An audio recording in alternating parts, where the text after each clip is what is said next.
하나님의 말씀은 역대상 9장입니다. 역대상 8장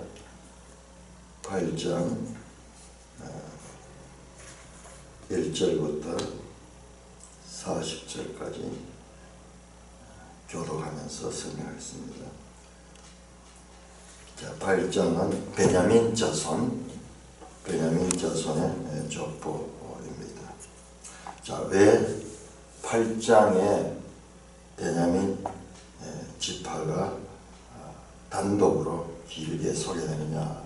앞서 말씀드렸듯이 이 족보는 2장부터 8장까지가 이스라엘 12지파의 족보인데 그 출발은 유다 지파, 그렇게 2장에서 4장까지가 유다 지파에 관한 소개였고, 그리고 마지막에는 베냐민 지파에 관한 소개로 나타납니다.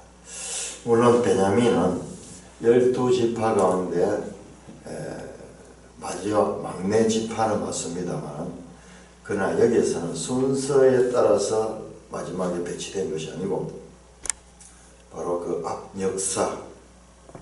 앞역사에서 포로 이전에 남과 북은 서로 분단되어 있었고 분열되어 있었고, 그 다음에 끝까지 남쪽 유다를 지켰던 지파는 유다 지파와 베냐민 지파입니다. 그래서 포로 후기에 돌아온 그와 같은 이스라엘 자손들 가운데서도요, 유다 지파와 베냐민 지파가 압도적 다수였습니다. 왜냐하면 북이스라엘을 형성했던 10지파는 BC 722년에 북이스라엘이 멸망했을 뿐만 아니라 많은 사람이 포로로 잡혀갔고, 그리고 포로로 잡혀가서 돌아오지 않았습니다. 그래서 그 지파 자체가 혼합이 되고 그렇게 되면서 없어져 버렸어. 거의 민족 정체성을 찾기가 힘들었습니다. 그러나 그보다는 백수십 년 후에 멸망한 남쪽 유다는 북이스라엘보다는 포로 기간도 짧았고, 그 다음에 그들은 예루살렘을 중심으로 하는 그 민족적인 정체성을 가지고 있었습니다. 그래서 남쪽 유다와 북이스라엘이 마치 관로처럼, 우리 성경에 많이 나타나는 교차 대구에서 A와 A' 전 이스라엘을 품고 있는 처음과 끝으로 남쪽 유다 출신들에 대한 족보가 기록되고, 그 중간에 6장에 그 A 지파가 배치되었다 하는 것을 이미 말씀을 드렸습니다. 8장 1절입니다. 베냐민이 낳은 자는 맏아들 벨라와 둘째 아스멜과 셋째 하라와 넷째 노하와 다섯째 라바이며, 벨라에게서 아들들이 있으니 곧 압달과 게라와 아비훗과 아비수아와 나만과 아하와와 게라와 스부반과 후람이라. 에훗의 아들들은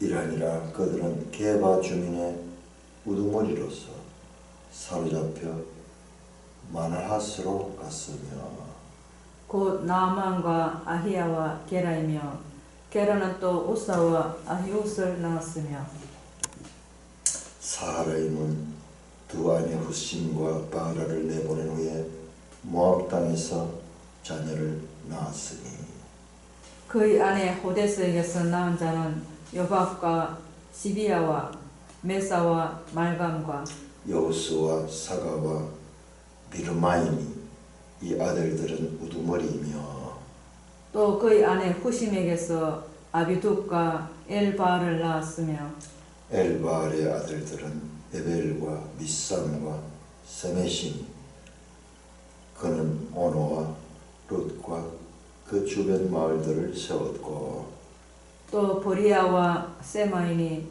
그들은 아얄론 주민의 우두머리가 되어 그들이 가드 주민을 쫓아냈더라. 그들은 다 가문의 우두머리이며 그들의 족보의 우두머리로서 예루살렘에 거주하였더라. 자, 거기까지 우선 자, 이들이 거주지가 예루살렘에 거주했다 하는 말씀이 나옵니다. 그러니까 예루살렘을 수도로 하는 남유다의 이 남유다를 형성하는 이 베냐민 지파와 유다 지파는 예루살렘에 많이 거주하고 있었던 거죠. 그리고 여기 등장하는 인물들 보면 외국 장소를 개척한 사람들 많아요. 거기에 보면은 6절에 사로잡혀 마하낫으로 갔으며 이 마하낫이 에돔 지역. 그다음 8절에 보면은 모압 땅이 나오는데 모압 땅에서 자녀를 낳았으며 모압도 에돔 동편에 여단 동편에 그 이방 국가죠. 그러면서 베냐민 지파가 상당히 널리 퍼져 있었다는 것을 우리가 알 수가 있습니다. 그리고 또 예루살렘에도 그들이 많이 거주했다 하는 내용을 볼 수 있습니다. 자, 우리는요, 지금 왜 끝에 이 베냐민 지파를 소개하느냐, 거기에 대한 또 새로운 의도를 알 수 있는데요. 자, 29절부터 교도합니다. 기브온의 조상 여이엘은 기브온에 거주하였으니 그의 아내 이름은 마아가며 장자는 압돈이요 다음은 술과 기스와 바알과 나답과 그돌과 아이호와 세겔이며 미글롯은 시므아를 낳았으며 그들은 친족들과 더불어 마주하고 예루살렘에 거주하였더라. 자, 그 베냐민 지파가 예루살렘에 많이 거주하고 있는 것을 보게 되죠. 자, 이제 이 사울에 관한 기사가 나옵니다. 네엘은 기스를 낳고 기스는 사울을 낳고 사울은 요나단과 말기수아와 아비나답과 에스바를 낳았으며 요나단의 아들은 무립바알이라 무립바알은 미가를 낳았고 자, 거기 보면 33절에 이제 사울은 기스의 아들 사울입니다. 그리고 사울의 아들은 요나단이죠. 동명인이 많이 나오니까 그래서 누구의 아들이면 누구의 아비인가 하는 것을 확인해야지 정확합니다. 그런데 그것도 못 믿어요.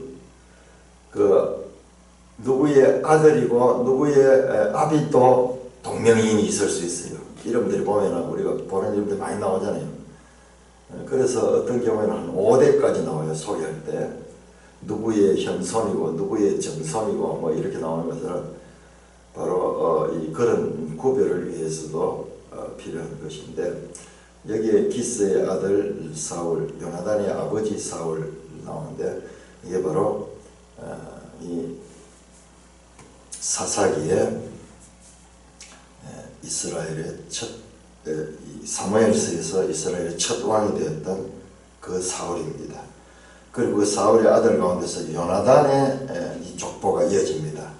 여러 아들이지만 그 중에서는 또 요나단이고 요나단 아들 중에서는 또 누구냐 머릿발인데 머릿발이 매일 성경 보니까는 설명하는데 머비보셋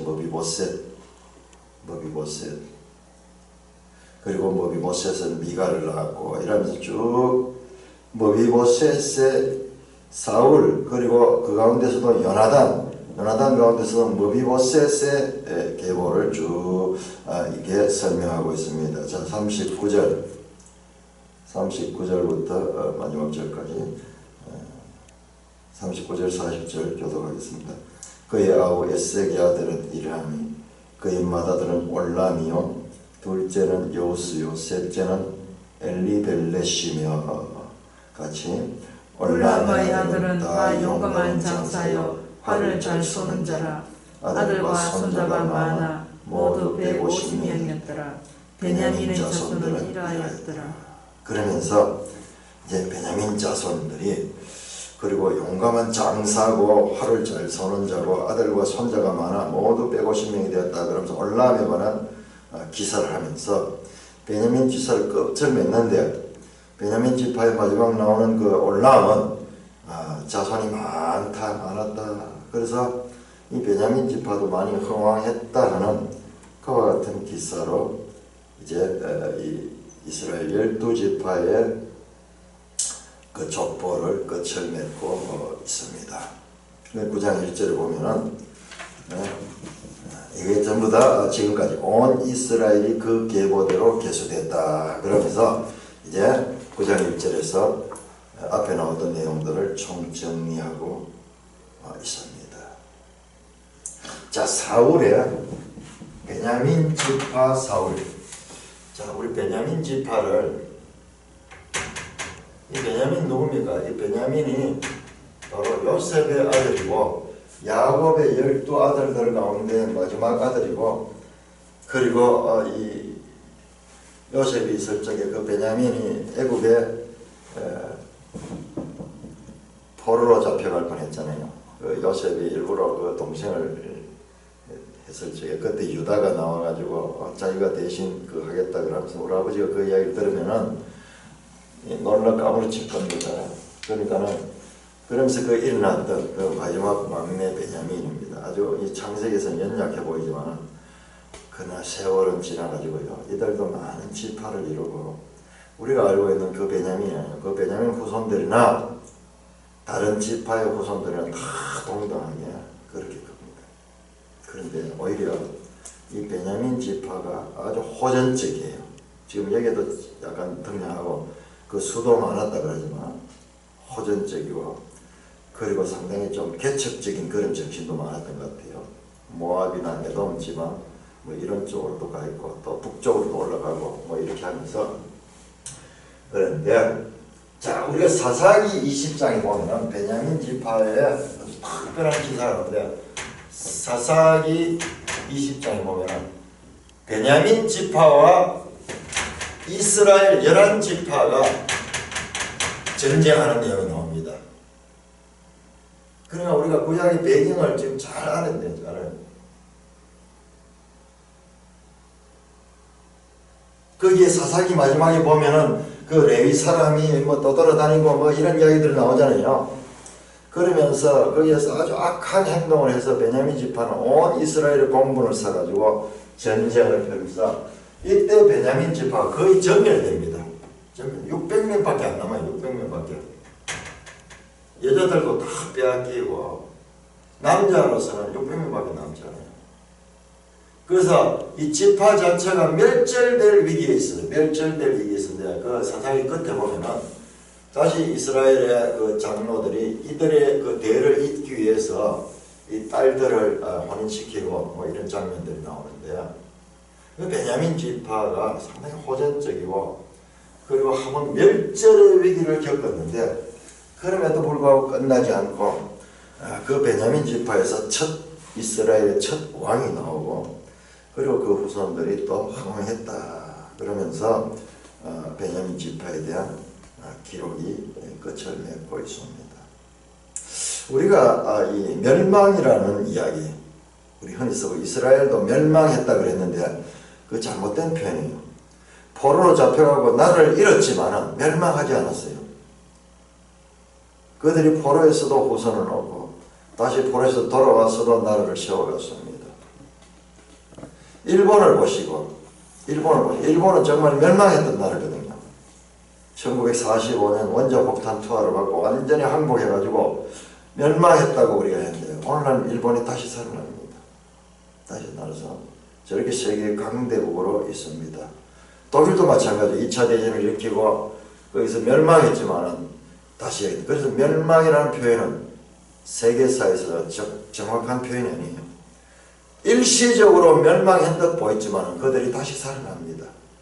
그럼 우리 인생도 마찬가지요. 때로는 실패하고 넘어질 수도 있고, 때로는 딴 사람들 볼 적에 멸망했는 것 같은 그런 기회도 있었지만, 그러나 그렇지 않습니다.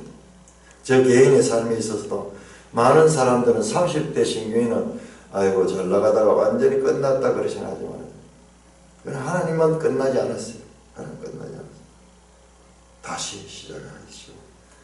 우리가 끝까지 주어진 우리의 인생의 시간들 가운데서 끝까지 하나님의 최종적인 판결이 있을 때까지 우리가 성실하게 하나님 중심으로 살게 되면 끝나는 듯 하지만 끝나지 아니하고 그 모든 것들의 이 주권은 하나님께 있다는 것을 다시 알게 됩니다.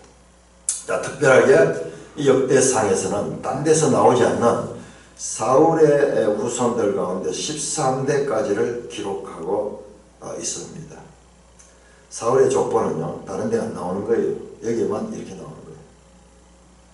사무엘서에서 사울의 가족들이 다 죽었습니다. 사울도 죽고 그 아들도 죽었지만은 그러나 그 후손 머비보셋을 다윗이 거두잖아요.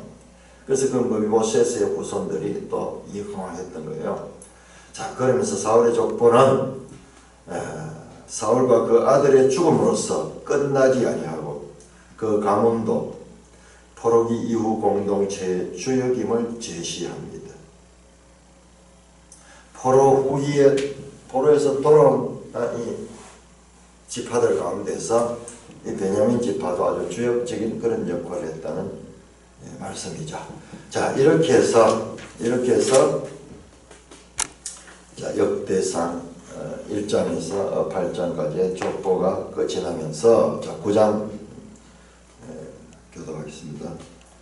9장 1절 온 이스라엘이 그 계보대로 계수되어 그들은 이스라엘 왕조실록에 기록되니라. 9장 2절 유다가 범죄함으로 말미암아 바벨론으로 사로잡혀 갔더니 그들이 땅 안에 있는 성읍에 처음으로 거주한 이스라엘 사람들은 제사장들과 레위 사람들과 느디님 사람들이라. 자, 여기 보세요. 1절에서 온 이스라엘이 그 계보대로 왕조실록이 기록했다. 이건 우리 나오는 이게 열왕기인데 우리 책 말고 열왕기가 있어요.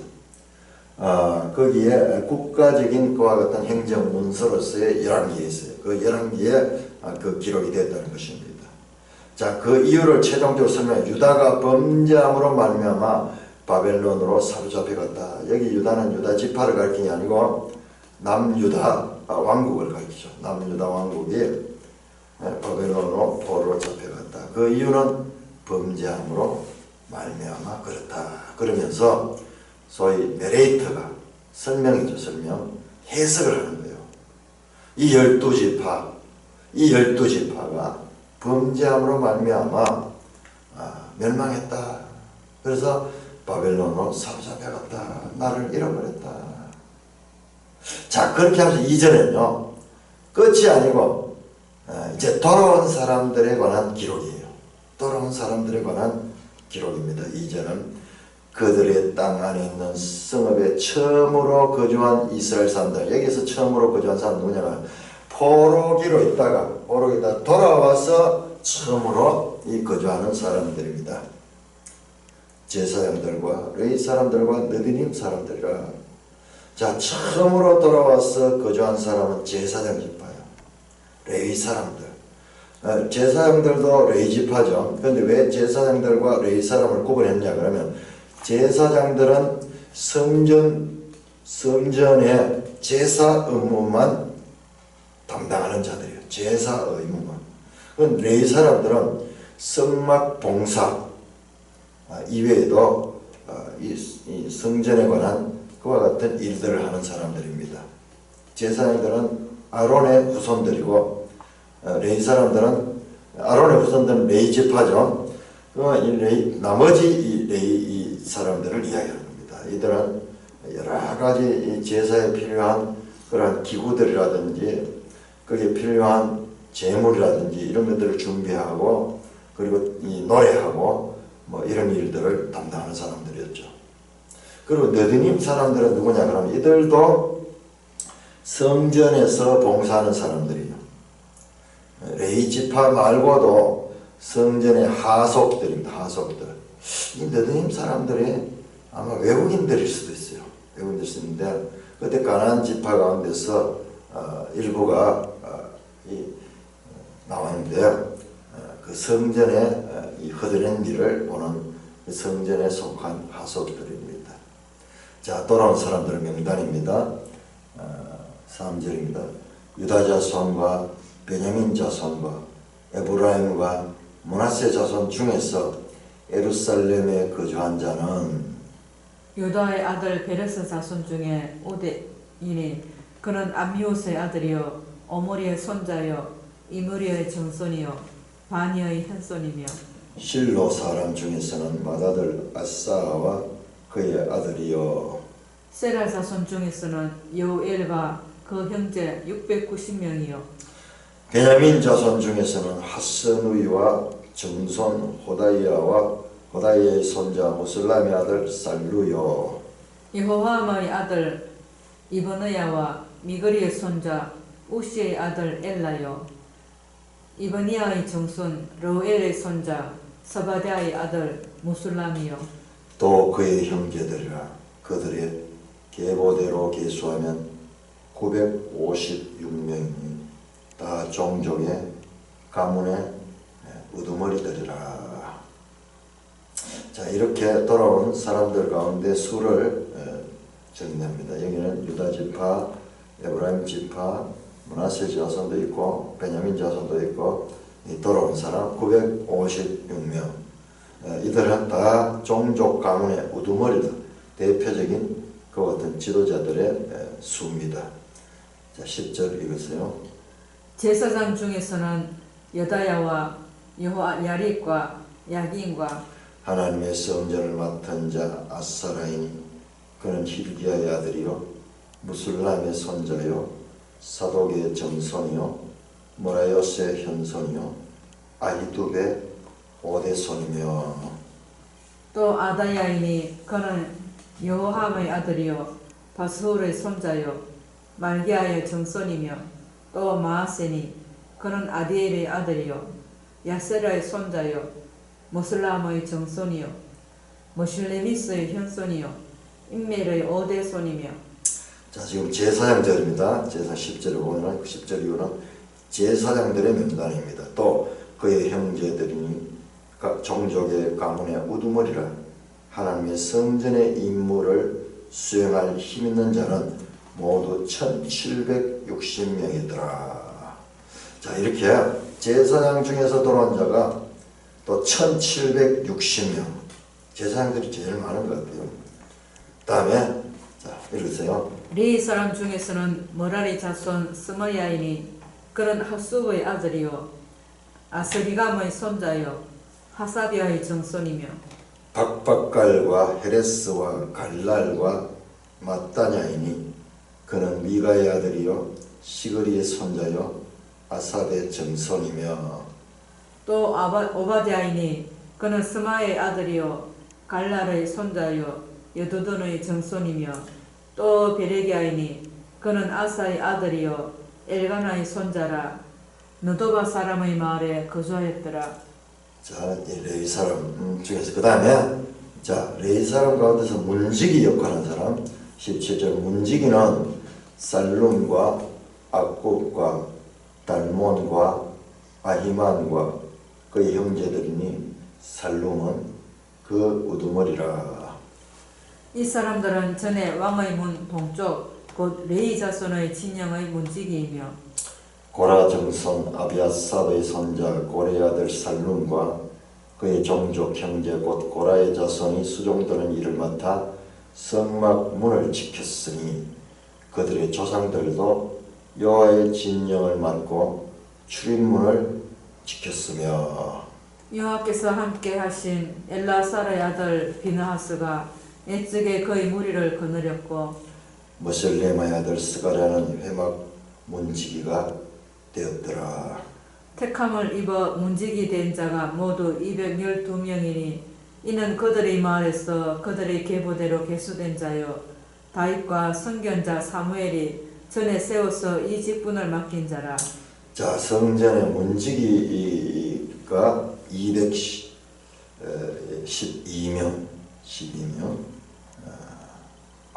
23절 그들과 그들의 자손이 그 순찰을 쫓아 여호와의 성전 곧 성막 문을 지켰는데 이 문지기가 동서 남북 사방에 섰고 그들의 마을에 있는 형제들은 이래마다 와서 그들과 함께 있으니 이는 문지기의 우두머리 된 레위 사람 넷이 중요한 직분을 맡아 하나님의 성전 모든 방과 곳간을 지켰습니다. 그들은 하나님의 성전을 맡은 직분이 있으므로 성전 주에서 밤을 지새며 아침마다 문을 여는 책임이 그들에게 있었더라. 성전 문지기 역할까지 설명하면서 성전 문지기들의 명단을 발표했습니다. 그 중에 어떤 자는 성비는 데서는 기구를 맡아서 그 수요대로 들어가고 수요대로 내오며 자, 여기서 나오는 자들은요, 또 그 중에, 그러니까 레위 지파 중에서 또 섬기는 데서는 기구를 맡아서 성전에서 봉사하는 그 기물들을 이야기합니다. 다시 이제 성전에서 봉사하는 레위 사람들 가운데서 문지기 말고 또 여러 가지 봉사하는 사람들이 있는데 그것을 설명합니다. 29절은 또 어떤 자는 성소의 기구와 모든 그릇과 고운 가루와 포도주와 기름과 유향과 향품을 맡았으며 또 제사장의 아들 중에 어떤 자는 향품으로 향기름을 만들었으며 고라 자손 살룸의 맏아들 마띠다라는 레위 사람은 전병을 굽는 일을 맡았으며 또 그의 형제 그아 자손 중에 어떤 자는 진스라는 떡을 맡아 안식일마다 준비하였더라. 또 참석하는 자가 있으니 곧 레위 우두머리라. 그들은 골방에 거주하면서 주야로 자기 직분에 전념함으로 다른 일은 하지 아니하였더라. 그들은 다 레위 가문의 우두머리이며 그들의 족보의 우두머리로서 예루살렘에 거주하였더라. 자, 예루살렘 귀환한 포로 공동체의 중심은 예루살렘입니다. 예루살렘은 온 이스라엘의 중심이자 새로운 출발점입니다. 포로에서 귀환한 공동체가 예루살렘에 정착해 서섬을 강조한 후 역대기 저자는 이제 다시 35절에서 44절에는 사울의 족보를 다시 기술합니다.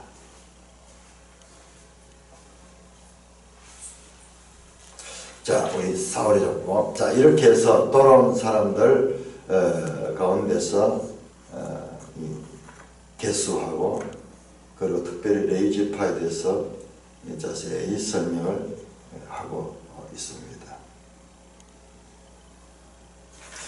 자, 9장 35절부터 10장 14절까지 교도하겠습니다.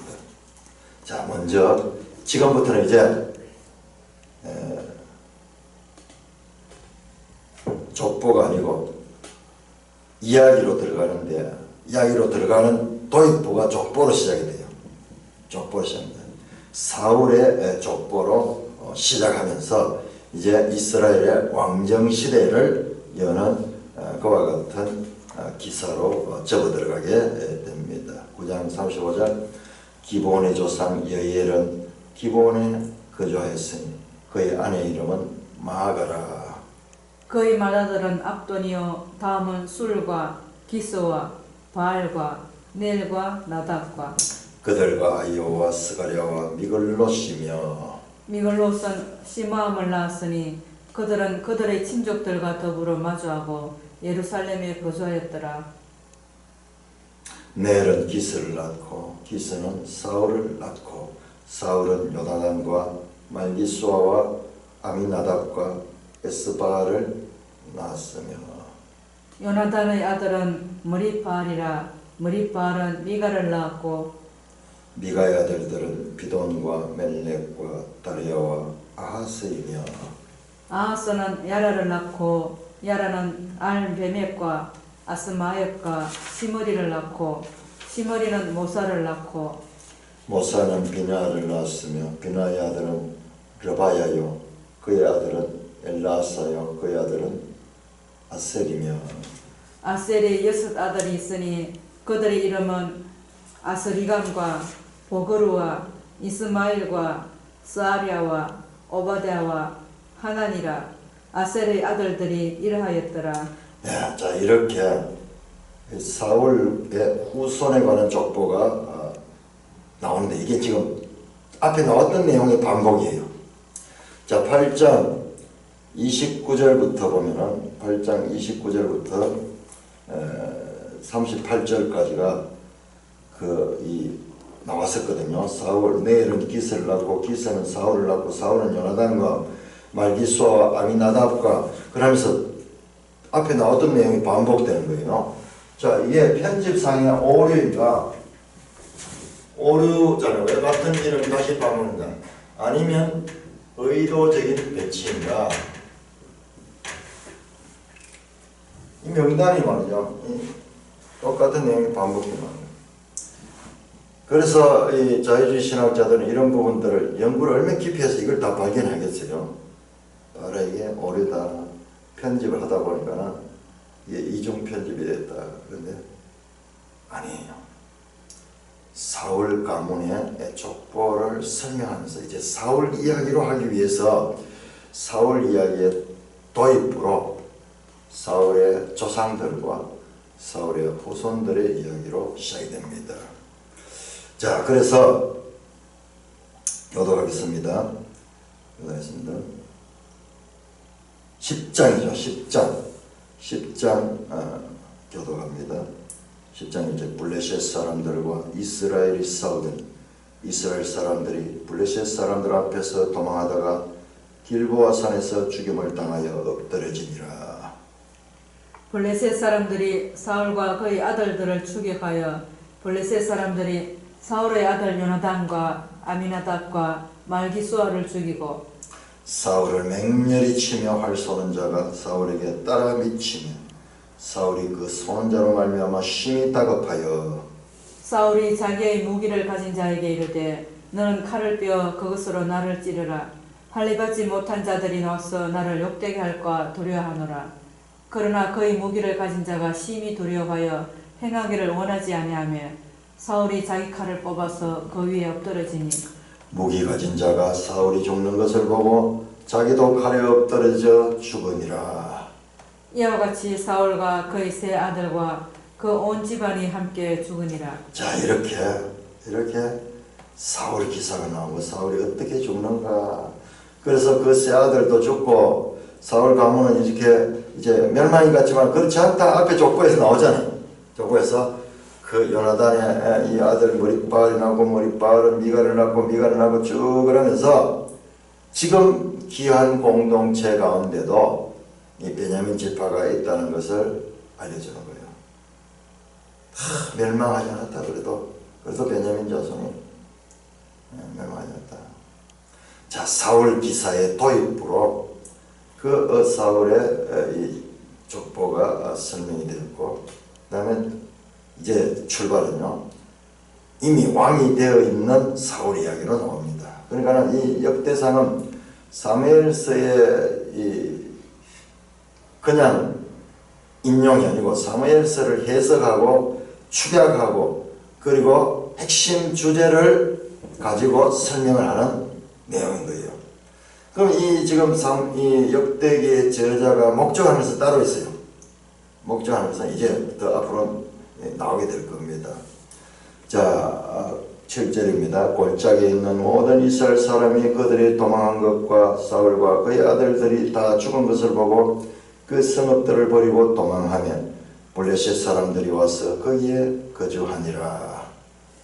이튿날에 블레셋 사람들이 와서 죽임을 당한 자의 옷을 벗기다가 사울과 그의 아들들이 길보아 산에 엎드러졌음을 보고 곧 사울의 옷을 벗기고 그의 머리와 갑옷을 가져다가 사람을 블레셋 땅 사방에 보내 그 모든 이방 신전과 그 백성에게 소식을 전하고 사울의 갑옷을 그들의 신전에 두고 그의 머리를 다곤의 신전에 단지라. 길랏 야베스 모든 사람이 블레셋 사람들이 사울에게 행한 모든 일을 듣고 용사들이 다 일어나서 사울의 시체와 그의 아들들의 시체를 거두어 야베스로 가져다가 그곳 상소리 나무에 그 해골을 장사하고 7일간 금식하였더라. 사울이 죽은 것은 여호와께서 범죄했기 때문이라. 여호와께 범죄했기 때문이라. 그가 여호와의 말씀을 지키지 아니하고 또 신접한 자에게 가르치기를 청하고 여호와께 묻지 아니하였으므로 여호와께서 그를 죽이시고 그 나라를 이새의 아들 다윗에게 넘겨주셨더라. 자, 10장은 9장 35절에서 그 이 마지막 절까지 사울의 족보를 다시 한번 반복해서 설명한 다음에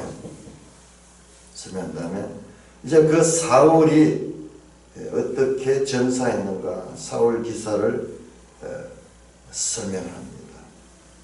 사울의 마지막 죽음의 장면들, 전쟁에서 사울이 이 적군들이, 이 블레셋 적군들이 사울과 그 아들들을 추격했다. 이제는 죽여야 블레셋 사람들과 사울의 아들 요나단과 아미나답과 말기수아를 죽이고 사울을 맹렬히 치며 할 손자가 사울에게 비치며 사울이 그 손자로 심히 다급했다. 사울이 위기에 몰려가지고 심히 다급한 장면부터 나옵니다. 그 아들들은 이미 죽고 그 아들들도 다 베냐민 지파 용사들이었어요. 비참한 이 사울의 말년의 모습입니다.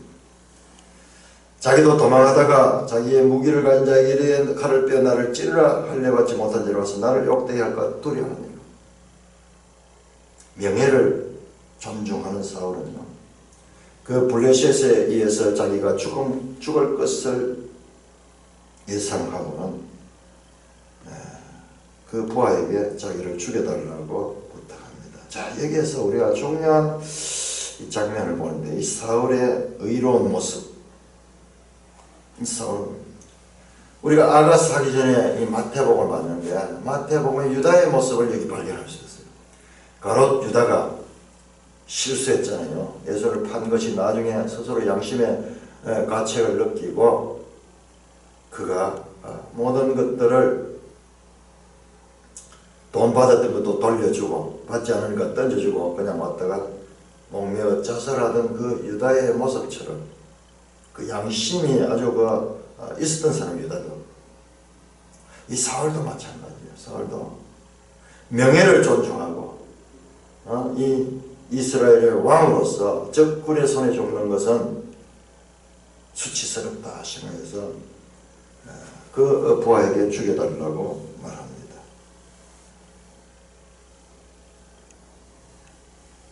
그러자 그 부하도 심히 두려워가지고 그리하지 못하니까는 사울이 자기 칼을 뽑아서 그 위에 엎드려서 자살해서 죽습니다.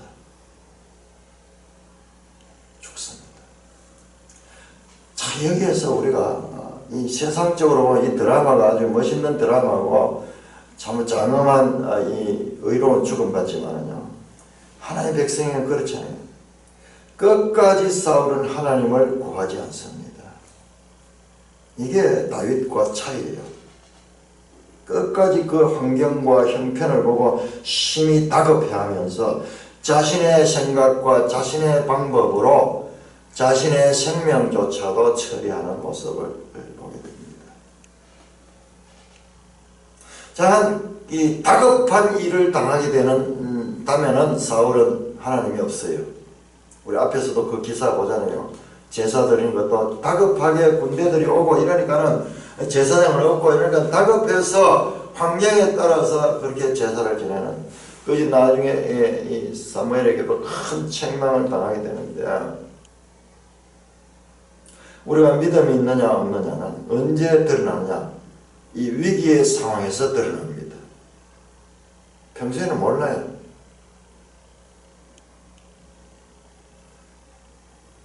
스스로 하나님께 전혀 구하지 않는 이 절제절명의 상황에서 자신의 생각과 그렇게 죽습니다. 이게 세상 이야기예요.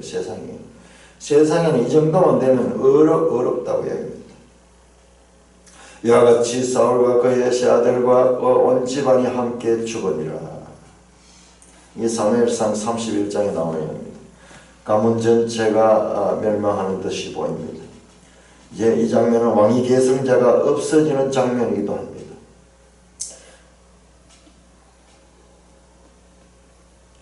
자, 그때 7절에서 이 12절까지는 길르앗 야베스 사람들이 사울의 시체를 어떻게 처리했는가에 대한 기사가 나옵니다. 자, 우리 지도 한번 보겠습니다. 158절. 사울이 전사한 장소가, 사울과 그 아들들이 전사한 장소가 길보아산이에요. 길보아산. 우리 지도책 158쪽으로 158쪽을 보시면은, 자, 거기에 보면은 이 길르앗에서 벳산이 있고 이 노란색 이 아람 군대가 그 당시에 들어와 있었던 거예요. 에돔인가? 자, 그 있고 거기에 보면은 길보아산 찾았습니까? 어디냐 그러면 요단 서편에 옛날 지파로 치면 에브라임 지파 땅에 거기에 보면은 길보아산 찾았습니까?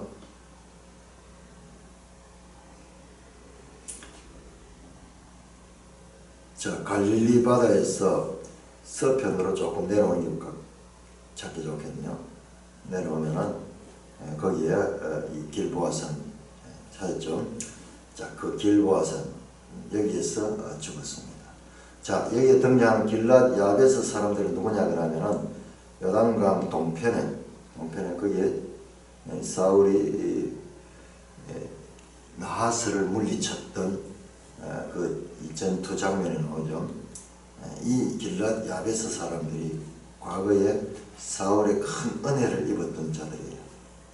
그러니까 이들이 사울이 전사 소식을 알고 은혜를 갚는 거예요. 그 길보아산에 가서 그 시신을 가져와가지고 장사를 지내줬던 그 이야기. 이게 사무엘상에 나오는 그와 같은 기사입니다. 자, 그래서 사울의 시체를 거두고 장사하고 7일간 금식하며 애도하는 그 모습을 나옵니다.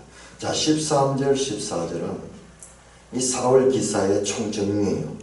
사울 기사의 총정리고, 이게 10장, 11장부터는 다윗 기사가 나오기 시작합니다. 이 다윗 기사는 길게 나옵니다. 길게 나오고, 그 다음에 이 솔로몬 기사도 길게 나옵니다. 이제 이 다윗 왕조에 관한 설명. 그러니까 이 사울 기사는 다윗 왕조로 다윗이 어떻게 왕이 되었는가를 설명하는 도입부로서 증거하고 있습니다.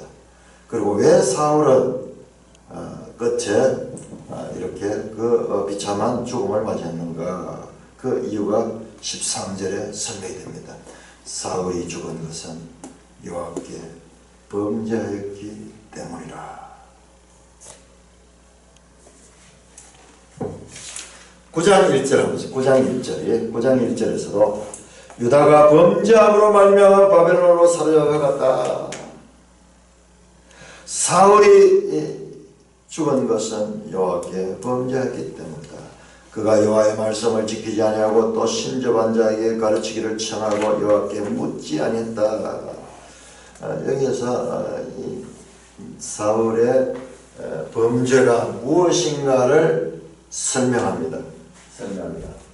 바울의 이 범죄의 핵심 단어를 다라시 하는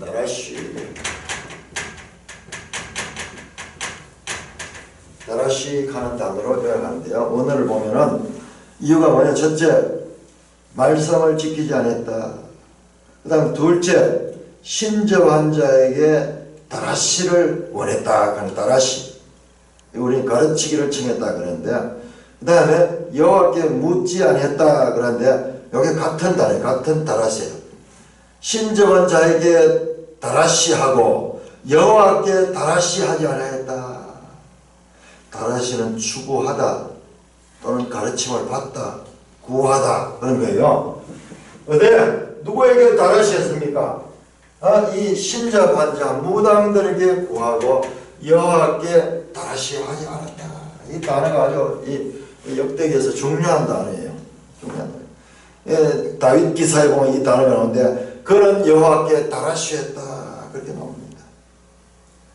불순종의 범죄가 무엇이 범죄인가? 첫째로 말씀을 지키지 아니할까? 신접한 자를 구하고 여호와께 구하지 않았다. 그러므로 여호와께서 그를 죽이시고 그 나라를 이새의 아들 다윗에게 넘겨주셨다. 사울의 범죄의 이유와 징벌의 이유가 무엇인가를 설명하면서 앞으로 여호와의 말씀을 지킴과 여호와께 묻는 것은 다윗에게 있어서 다윗은 그런 반면에 그러지 않았다. 하나의 불순종의 모델로서 사울이 등장하고 하나의 반대 표본. 사울 이야기의 긴 내용들은 다윗 왕의 시대의 배경으로 자리 잡고 있습니다. 다윗이 왕이 된 것은 그냥 군사적 혁명에 의해서 왕이 된 것이 아니라 사울 왕이 그와 같이 그 이스라엘 왕으로서의 자격을 상실했기 때문에 하나님께서 다윗에게 그 왕위를 넘겨주셨다는 것입니다. 이제 다윗 이야기는 11장에서 29장까지 이어지고 됩니다. 그래서 역대기에서 핵심 메시지는 다윗을 통하여 이제 정해됩니다. 10장에서 불신실한 사울에 대한 심판이 종결됨으로써 이제 신실하고 합당한 다윗 왕조가 출발된다는 것을 강조합니다. 사울은 어둠 속으로 사라지고 다윗이라는 별이 이제 찬란하게 비쳐 나오고 있는 장면이 이 14절에 나옵니다. 어떤 이 성경 신학자가요, 이 장면을 쫙 묘사를 했어요. 다윗의 사울의 어두운 시대는 이제 어둠 속으로 사라지고 다윗이라는 새로운 별이 그 어둠 사이로 비춰오는 장면을 여기에서 보았습니다.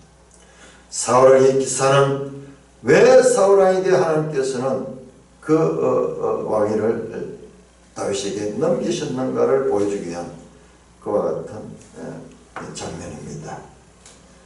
다윗 왕조는 이와 같이 하나님께서 합당한 그 어떤 배경 가운데서 그 왕위가 시작됐다는 것을 암시하는 그런 의미로서 이 사울 기사가 등장하고 있는 것도 우리가 보게 되는 것입니다.